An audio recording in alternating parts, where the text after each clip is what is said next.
Jetre, salah satu alien yang disukain sama banyak orang. Kalau kita ngomongin soal aerofibian dari planet Eropa ini, yang pertama kali kepikiran pasti kecepatannya yang gak main-main.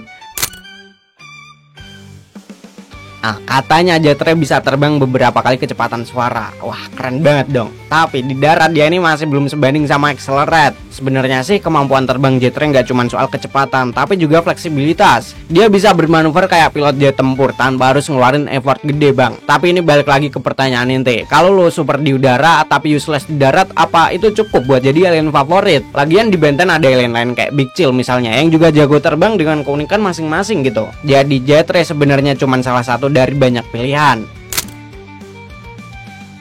Nah, salah satu senjata utama Jetre ini adalah ledakan neuroshock hijau dari mata dan ekornya. Konon katanya bisa bikin sistem saraf makhluk organik lumpuh total. Keren kan? Tapi masalahnya ini nggak terlalu efektif kalau lawannya robot atau spesies mekanis. Jadi kalau ketemu antek komputeran atau robot random ya, wah salam bang. Lagian kenapa juga sih ini ledakan bisa mantul balik dan malah nyakitin Jetre itu sendiri gitu. Alien super kok gampang banget kena counter. Buat makhluk organik oke lah, neuroshock ini emang OP. Bahkan Peronet sama Amperi aja bisa kena mental gara-gara serangan ini. Tapi masih ada beberapa spesies kayak Vaxasaurian yang cuman kayak keganggu sama ledakan ini. Jadi ya seberapa efektif neuroshock ini tuh kayak tergantung siapa lawannya aja sih bang.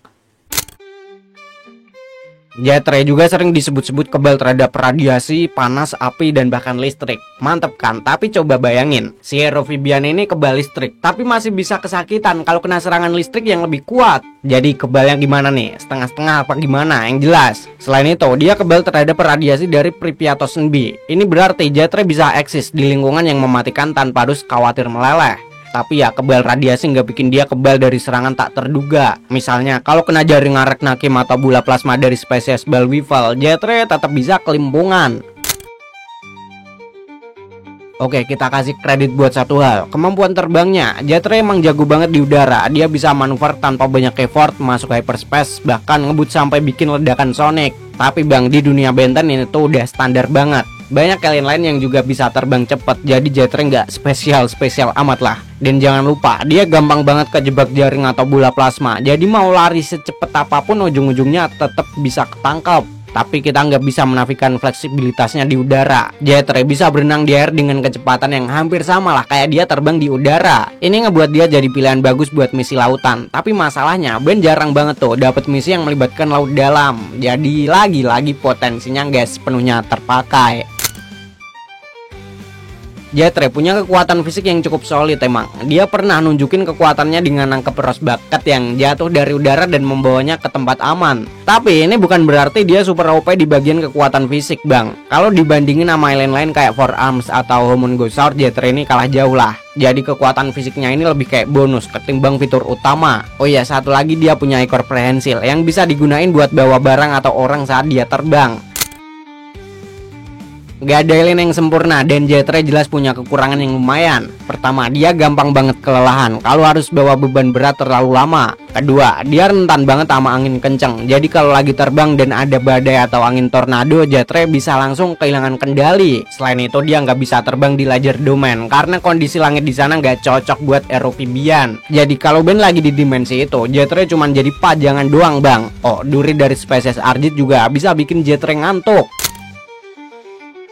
Ngomongin popularitas, Jetre emang sering dipuji-puji di fandom Benten. Tapi kalau kita lihat lebih dekat, apakah dia ini bener-bener layak jadi salah satu alien unggulan Ben? Kecepatannya emang top tier, tapi ada banyak alien lain yang punya kelebihan lebih mencolok bang. Misalnya Accelerate, emang sih dia nggak bisa terbang, tapi sebagai catatan dia ini lumayan fleksibel di banyak medan. Bahkan dari segi desain, Jetre nggak seikonik alien-alien lain kayak Itblast atau alien Isapkan Dulule. Dia lebih terlihat kayak kombinasi antara ikan pari sama naga Indosiar yang meskipun unik nggak terlalu membekas di ingatan fans. Jetre emang keren, dia punya kekuatan yang bisa bikin orang kayak wah gitu. Tapi banyak kelemahannya juga bang. Jadi buat kalian yang suka ngagung-ngagungin Jetre, coba pikir ulang. Alih-alih jadi alien super OP, dia lebih kayak alat serbaguna yang kadang nggak terlalu berguna di situasi tertentu. Buat Ben sih, Jetre tetap jadi pilihan solid kalau situasinya mendukung. Tapi kalau buat kita penonton, dia cuma salah satu dari sekian banyak alien keren di Omnitrix. Jadi masih mau nyepongin Jetre atau malah udah mikir, ternyata dia biasa aja. Kalau kita perhatiin di seri Benten, Jet Ray sebenarnya nggak terlalu sering dipakai dibandingin alien-alien lain. Mungkin ya karena situasi yang membutuhkan Jet Ray jarang banget terjadi lah ya. Ben sendiri lebih sering menghadapi musuh di darat ketimbang di udara atau bawah air. Jadinya potensi Jet Ray sering kebuang percuma bang. Menurut saya Jet Ray mungkin bukan alien favorit, tapi dia punya niche yang spesifik. Dan ya selama niche itu dimanfaatkan, dia tetap bisa jadi pilihan yang solid. Tapi kalau buat situasi umum ya sorry to say, dia kalah pamor sama alien-alien lain yang lebih fleksibel dan gampang diandelin.